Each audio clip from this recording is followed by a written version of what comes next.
Frank, just to start, it's possible to argue that this book is a deeply depressing, nihilistic book that really shows someone suffering, someone in a very dark place from which there's no release, that the only release is death, and death itself doesn't even seem to come as a sort of release. But I want to think of another way of looking at the book, which is about the idea of presenting a self in fiction, presenting a woman who has emerged from a sort of grey world into some space that has light, where she herself can become someone. And part of the reason why the book, in a way, is so dark is because she herself is such a present figure, so absolutely there in the book. I just want to quote from a moment in the book where we see her actually coming into herself, becoming a sort of person in the book in a way that no one else in the book manages. And she's a nurse in London. She was already, this is a quote, she was already getting books out of the little public library beside Aldgate East Station, beginning to see her life in its passage. It could end and never repeat itself. And she felt it unique and all the days precious. If she lived the life other people lived, looked on it the way they looked, she'd have no life of her own. She did not want an insured imitation of other people's lives anymore. She wanted her own. And with the wild greed of youth. Save examples that had gone before were no use, her mother and father and the nurses about her. She could break her way out. The whole setup, the impossible, became turned by fierce desire into the possible. The whole world beginning again, as it always has to do, when a single human being discovers his or her uniqueness. Everything becoming strange and vital and wondrous. In this, the only moment of real innocence, when after having slept forever in the habits of other lives, suddenly one morning, the first morning of the world, she had woken up to herself. And it seems to me that image created there of a sort of awakening and of light is something we don't often associate with McGahern, and in which case we might miss the point of what he's really talking about, which is a sort of idea of what autonomy is, or what grace is, or what light is. Yeah, I mean, I think the book is about coming to consciousness. And McGahern believed that not all of us come to consciousness. In fact, he believed that only a minority of us come to consciousness in our lives. And the book is full of unconscious people. Garth Mullins, for instance, who passes the time by listening to football on the radio, reading the newspaper. He takes comfort in habit. And the book is full of habit and ritual and the hiding from the more painful lessons that life teaches us behind things like, you know, listening to the football at night. I was thinking as you were talking there, Colm, about something that Yeats says, and Yeats was the writer who McGahern most admired. Yeats says that we cannot begin to live until we have conceived of life as tragedy. And that's what I think Elizabeth Regan sees. She sees fully, she takes fully on board her own mortality. And that's painful. It's painful for any of us, I think, to fully accept that. And it is, the novel is unrelentingly, it won't let us off the hook. It forces us to look at that truth. I remember, I've read this book many times, but I picked it up about 20 years ago on a flight from Belfast to Liverpool because I wanted to teach it. And I had to stop reading it because I was too upset. You know, it's extraordinarily powerful. And you know, when I was asked to come here and think about the novel again, I went back to read it again, and it's even better than I remembered. I don't see it as bleak and dark. Sad things happen in it, but Elizabeth Regan becomes fully human. She's come to consciousness in London when she's nursing there during the war because of a love affair that she has with a doctor, Halliday, who gets her to read for the first time. And I think it's interesting that we're here talking about reading and what reading can do for your life. Reading has made Elizabeth Regan into the person that she is. This very bright, you know, she's by far the most interesting character in the book. You know, Regan, her husband, who she loves but who's very difficult, he hasn't come to consciousness, and he's not going to come to consciousness, and that's a failure. You know, and for us to live our lives fully, McGahern would argue, and I think he does this again and again right throughout all of his novels. Consciousness, and the coming to consciousness, is the key moment in any human life, and not all of us do. Could you give us some idea of the circumstances under which this book was written? So, John had begun writing in the mid-1950s after he, or maybe a little bit earlier, he had studied to be a primary school teacher in St. Pat's under Drumcondra. And he'd been writing poetry for the most part for the first few years, none of which was ever published. Then he wrote a novel which is called The End or the Beginning of Love, which he never published. He did send an extract of that novel to a literary magazine in London called X, a quarterly review. He was lucky in the way that happened, in that he had met a man in a dance hall on O'Connell Street called Tony Swift. And he'd become very friendly with him and his brothers, a man called Jimmy Swift and Paddy Swift. Paddy was a painter, an artist, and he was co-editor of this magazine in London, X, which was as interested in the visual arts as it was in literature. It was a very important early promoter, for instance, of Francis Bacon. And Jimmy urged John to send some work to Paddy in London, and Paddy liked it. And he published an extract from the novel, The End or the Beginning of Love, in X. Charles Monteith, the very powerful editor at Faber, saw this extract, wrote to John and said, "Have you got anything more like this?" And John wrote to him and said, "This is part of a novel that I've lost faith in, but I have another novel that maybe you'd like to see." And that was The Barracks. So John, there were other publishers interested in The End or the Beginning of Love, and that novel still exists in the archive in NUI Galway, if you want to go and read it. You can see why John decided not to publish it. It's raw, it's apprentice work, it's nowhere near as finished as The Barracks, and that's one of the really remarkable things about The Barracks. To think that this is a novel written by a man in his mid-20s, a debut novel. It's so accomplished, it's really remarkable. But he'd already written another novel that he just thought this other novel just isn't good enough. And it's taken him several years to write. To have the courage to do that, I think, is something. That's how the novel came about. And, you know, he was published by Faber. It was, for the most part, critically acclaimed. And it was the start of a lifelong relationship with Faber. How was it reviewed? It was reviewed, for the most part, favourably. I'll give you a couple of examples.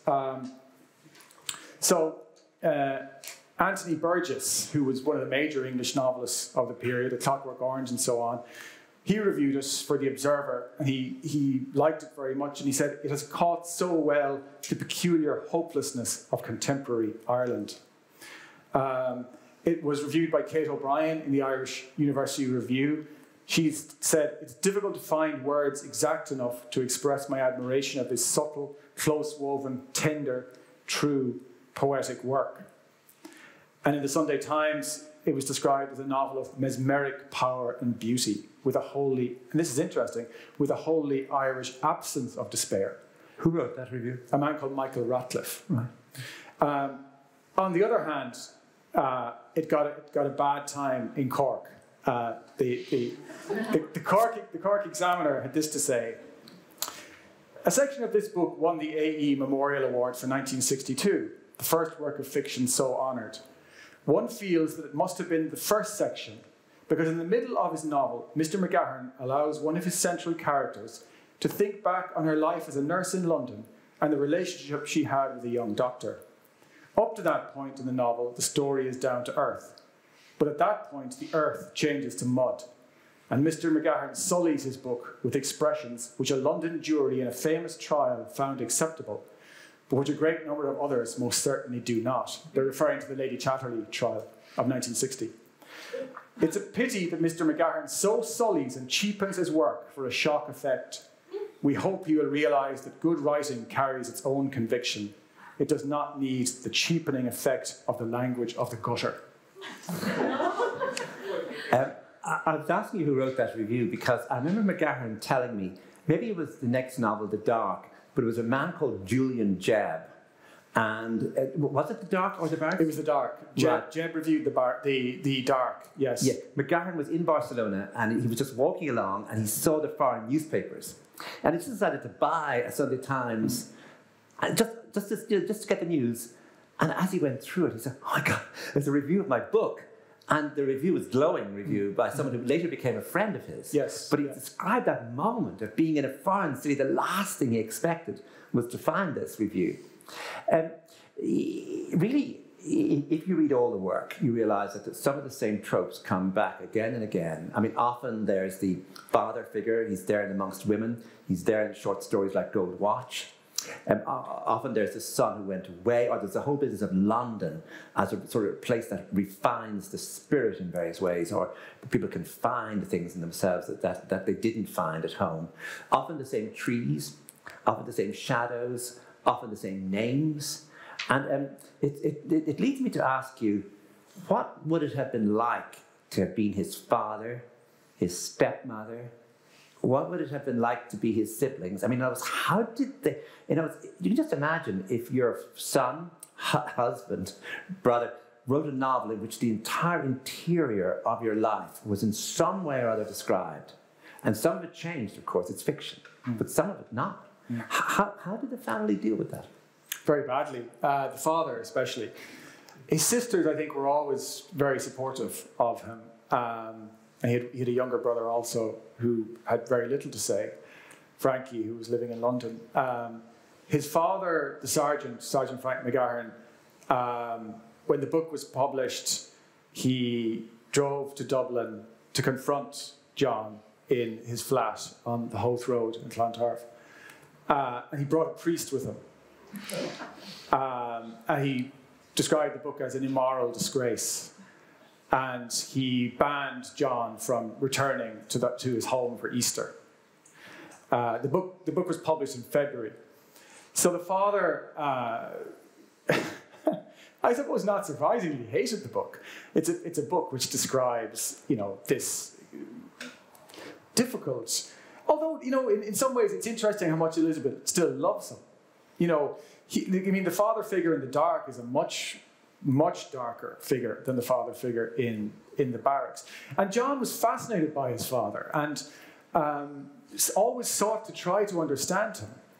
I think, in a way, John's first book and his last books are attempts to understand his father, The Barracks and Memoir. His father was a very clever, interesting but thwarted character. And he caused an absolute rumpus. John writes to Charles Monteith about what happens. Charles Monteith is the editor at Faber. He's the same editor that published James Heaney, and it was very very powerful figure. Yeah. An Irishman himself from Lisburn.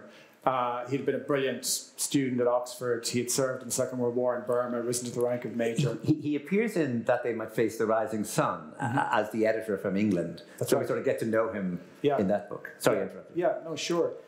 He writes to Monteith after The Barracks is published. He says, "There was frightful shindy at home. I think I mentioned how I was visited here. Then my abused sisters were summoned from the east and west for conference. My brother, who's in London again and has a pretty wild career behind him, is considered for years in worse light than me, so was not brought into the presence for fear of sacrilege. And I was formally expelled from my home and poor inheritance. I got a note, and I have this note on my desk in Liverpool. The father writes to him. It's his only written reaction to the book. It's a very strange, short letter. He says, "Dear Sean, the blinds are drawn, the map lit, and an ex-sergeant of police prefers to ponder in the dark until the lamp shows light, or at least flickers, and the rest is silence." That's a pretty good letter. Isn't it? It is. I mean, succinct at least. Yeah, yeah, it is. The Barracks had a good start because Monteith again had persuaded John to enter a section of it for a literary award in Ireland the year before, 62, called the AE Memorial Award, which had been won by people like Patrick Kavanagh in the past. It was for writers under the age of 35, and no fiction writer had ever won it before. So John enters a section of the Barracks, and it wins the prize in February 1962, and it gets some newspaper coverage.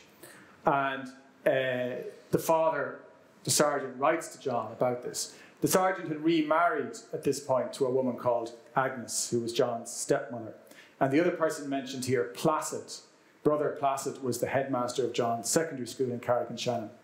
But this is typical of the kind of letter the sergeant writes, the kind of really cruel kind of pressure you can see he's putting on John here. Agnes insists that the paper you left at Christmas, so he'd given her a gift of notepaper, should be used in writing to you. Evidently, it was satisfactory and appreciated. All last week, you were the topic in Coote Hall, but I think they would prefer if you were born in the parish or shown to have some connection with it. Mrs. Henry saw your photo in the Irish press. It was a very bad photo. I dare say Brother Placid will take advantage of a bit of cheap advertising. Should you have told him? I wouldn't know. This is his son he's writing, who's just won the most prestigious literary prize in the country. But, you know, you can see trouble coming down the track. And that's the way that John's relationship with his father continued. His father lived until 1977, I think. And John always wished that he could have a happier relationship with the father. But that figure of the father, as you said, Colm, is there again and again, you know, right through from beginning to end of his career. The question arises now in writing, and it's a big one, of appropriation. For example, that you should not appropriate someone else's story, or that a man should not write a woman's point of view, and vice versa. And that, you know, gay people write gay stories, straight people write straight stories, etc.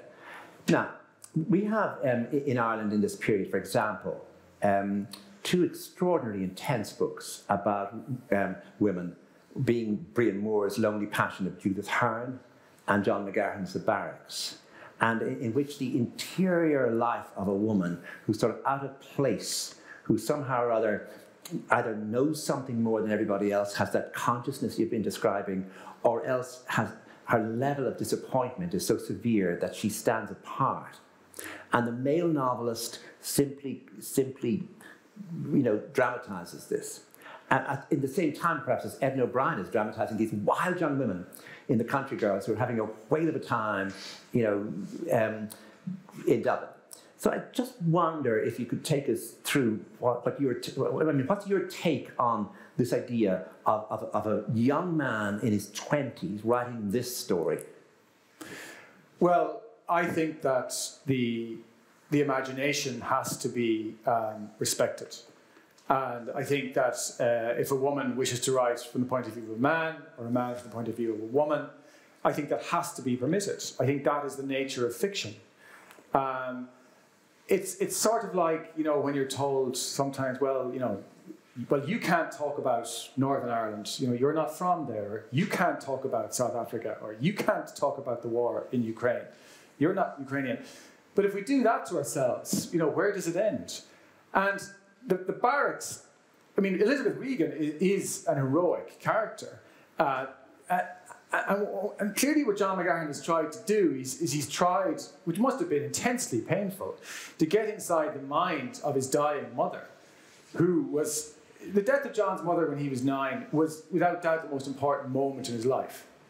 And from that loss, you know, the pain that creates and the attempt to understand that pain, all of his fiction can be explained from that moment. So I think it's a courageous thing that he tried to do, to try to get inside that woman's mind. And I think it's remarkable that this young man in his mid-20s wrote this book. I think it's tenderly done. I think it's respectfully done. I I think it would be, and you're right, this has become a problem now for us. Can men write from the point of view of women? Can women write from the point of view of men? My students get very het up about these things in Liverpool, but I say yes. The imagination has to be allowed to run riot. Can we write Watership Down? Can we write from the point of view of rabbits? Yes, we can. Is Peter Rabbit an okay book? Is Squirrel Nutkin acceptable? Can a man write about a woman? Of course, yes. I think so. Yes. There's a particular style this novel is written in, and it's hard to describe because it seems very plain. It seems that things are described in great plain detail. He loved those paintings by Velázquez, for example, the ones that were in Seville, of ordinary people in a domestic place. The whole idea in this book, say, even of utensils in a kitchen, of flour, of light from a window, of the cat coming in, all those small things that are happening in the light of domestic life. But the sentences, while seeming to be plain, also have a funny edge to them, as that there's a softening sound sometimes, which moves closer to rhythm. So the sentences become sentences of rhythm, as much as they are sentences of plain description. So you have a sort of tension going on. You're not quite sure why you've just been so moved by an event in a paragraph that merely describes the way light falls or the way someone is going to bed at night and the sort of monotony described. But forget the monotony for a moment and just the thing, the object, the very thing, the shaving, the way he shaves in the morning, the alarm clock. Just take the alarm clock, the fact that she leans over him to turn it off until one morning she just can't do it. That alarm clock then has a very particular, that object in the room, and the way those objects are given a sort of, I suppose a sort of glow comes from them, that each thing is described in that way. So I always thought of this novel as being that the prose style had been invented is not the word because there's nothing grand about this. It is that it seemed a natural style for his own voice, in which he brought his own voice up a notch and began to work with that to find a sort of tone. But reading it this time, I found the following paragraph, and this is again her being in London. She couldn't recall much of the next few weeks. They became swallowed up in a merciful and protective fog. She saw Halliday, who's the doctor with whom she's having the relationship, almost every evening. She didn't know what had become of her if she couldn't see him. This terrifying need to see him took possession of her. She had to know that he was always available. She was helpless. She would be devoured by the need till she'd be able to find her own feet. Then she reacted to the lash of hurt vanity. And to recover herself out of the bondage of love, she was still in subjection to him, but she'd recover. She'd smash that subjection. She'd hate him. He was the cause of all her suffering. When she got completely free of him, she'd never see him again. She'd be mistress then. And she steeled herself to do without him, destroying the need within herself with the poison of hate and resentment. But in the meantime, she saw him constantly, his complete despair coming out in those evenings. He'd go to plays and concerts no more. The only place he could feel free was in pubs, and he was drinking heavily. And what I'm reading here is very unexpected. It's D.H. Lawrence. I can feel women in love. I can feel those novels about men and women in some sort of extraordinary battle with each other for dominance and for seeking freedom in a relationship and seeking freedom from a relationship. That the minute men and women get together, this friction begins in Lawrence. And he never mentioned Lawrence to me, but you were telling me earlier that he did. Yeah, he liked Lawrence, especially Sons and Lovers. He, what John read is a very interesting subject in and of itself. One of the things I'd like to do as I carry on with the biography is John's library survives, and certain of the books he had are heavily annotated. And it's interesting, for instance, that he reads I think quite a lot more poetry than prose. But Lawrence, was one of the people that he admired. But the whole issue of sexual love is an obsession of McGahern's throughout. And probably the best example of it is in the Leavetaking, which is in the first half of the novel, is about the death of this man's mother and his memories of her funeral and not being permitted to go to the funeral, as John himself was not permitted to go to his mother's funeral by his father. And how does one replace that first love? And then the second half of the Leavetaking is about him having a number of failed love affairs and then finding someone who he does fall in love with. So that battle between men and women, that attempt, there's something he loves that Proust says, where Proust says that at the beginning of all carnal relationships are the seeds of calamity. Now, it's not that those seeds necessarily grow, but they're there. And often it is calamitous. If we're lucky, we might manage one relationship where the calamity doesn't happen. But that calamity is very, very much to the fore of it's there in the Barracks with her relationship with Halliday. I mean, that relationship is crucial, but it's calamitous also, you know, in her life. And she ends up settling for Regan. But if you go back and read all of McGahern, I would say that's his single greatest theme, is how we engage with romantic relationships, sexual relationships. How can we make them work? Isn't there another theme which is solitude, which is the lone figure, the lone Elizabeth here, the lone male figure, say, in the Pornographer, you were talking earlier about the influences on him. I mean, I'm talking about Lawrence as being, say, at the time this book was written, D.H. Lawrence would have been all the rage, but there was another rage which was coming from Paris, which was existentialism. Could you just talk about that? I mean, certainly, you know, another writer that John admired a great deal and was reading a lot at the time was particularly Albert Camus. And Camus' book, The Myth of Sisyphus, to me, is underlying the Barracks frequently. So Elizabeth often steps outside of herself. So there's one scene, for instance, where she's cycling home from the town after she's seen the doctor. And she starts to think, you know, I am Elizabeth Regan. I am cycling up a hill. I'm cycling up a hill. I'm cycling up a hill. And, you know, Camus says that, you know, Sisyphus is punished by the gods and he's made to push a rock up a hill for eternity, only for the rock to slide down again and again and again. And that is, you know, that the existentialists say, well, that's the human condition. But Camus says in that book that we must imagine Sisyphus happy. And I think that McGahern is trying to deal with that idea via the character of Elizabeth Regan. We're all, he says somewhere else, we're all in the same fix. I mean, which we are. I mean, the book is relentless in telling us this over and over.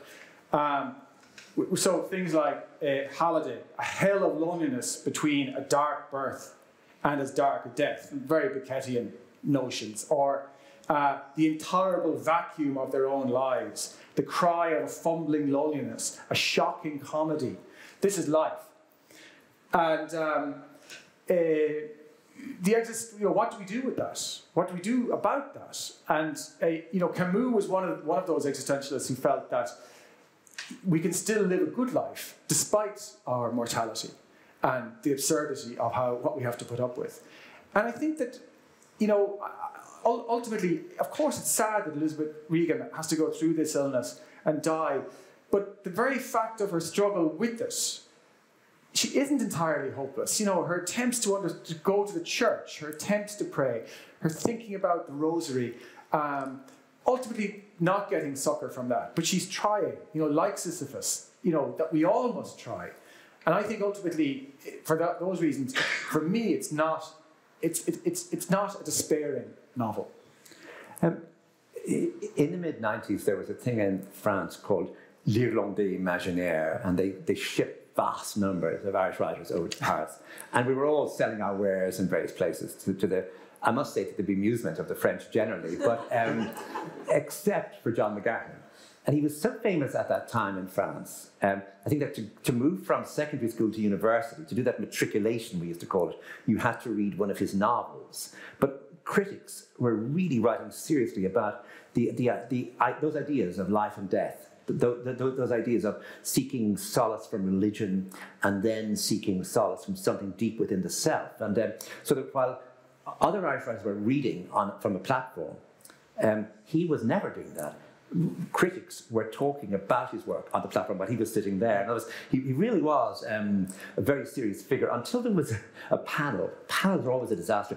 And someone started on and on, rattling on about politics and the need for Irish writers to write about the North and to write about the economy and Charlie Yoy and, oh, we should all be in politics. And he didn't say anything for ages. And then it just, you could see the teacher in him. You know, the teacher had just been annoyed by the pupils. You know. So he just simply said, the job of a writer is to look after his sentences. Nothing else matters. And it really was a magisterial, distancing from the day-to-day. And, it's hard to argue with that, except that there is in this book, it is a version of the, not the Irish Free State. It feels like the Irish Free State, but I mean the early years of an emerging republic or an emerging country, that there is a politics in the book. There is, yeah. It's a failing place, or a disappointing place. And, he follows that up very much in Amongst Women with the character of Moran, who is this thwarted ex-IRA volunteer who feels that the country has been taken over by a new bourgeoisie of the priests and the doctors, especially. And the bourgeoisie get a bit of a kicking in the barracks. Oh, the doctors. Yeah. Always talk about going on his holidays to France, and we might sail down to Rome. Just go, shut up, doctor. Don't you? Yeah. No, it's very unforgiving of that, and you'll find that again and again in McGahern. But there's a passage, if I can find it, where this is the Sergeant Regan. All his people had farmed small holdings or gone to America, and if he had followed in their feet, he'd have spent his life with spade and shovel on the farm he had grown up on, or he'd have left it to his brother and gone out to an uncle in Boston. But he'd been born into a generation wild with ideals. They'd free Ireland. They'd be a nation once again. He was fighting with a flying column in the hills when he was little more than a boy. He donned the uniform of the Garda Síochána and swore to preserve the peace of the Irish Free State when it was declared in 1920, getting petty promotion immediately because he'd won officer's rank in the fighting. But there he stayed. This is exactly a description of John McGahern's father, Frank McGahern. This is what happened to him. He was in the IRA when he was a teenager. He used to say, as Moran says in Amongst Women, he used to say at home to the children that he was never happier than when he had a man in the sights of his rifle. That the only time he'd known true happiness was when he was at war. The excitement of that. And in a way, not having to think. Just get out of the ambush and keep moving. But then he's deeply disappointed. He joins the Garda Síochána as many of the pro-treaty IRA did. And he's in the first group to be trained. And he rises to the rank of sergeant very, very quickly.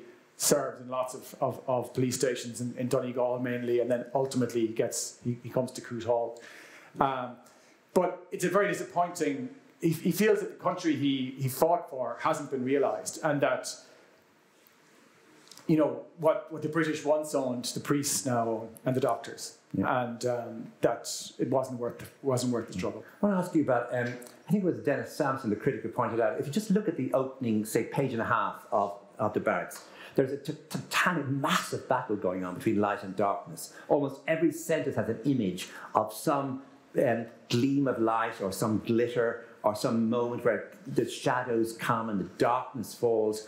And really, if you read it as a battle, as a massive battle, but night falling and the people inside trying to keep some sort of light going from the fire, from the Sacred Heart lamp.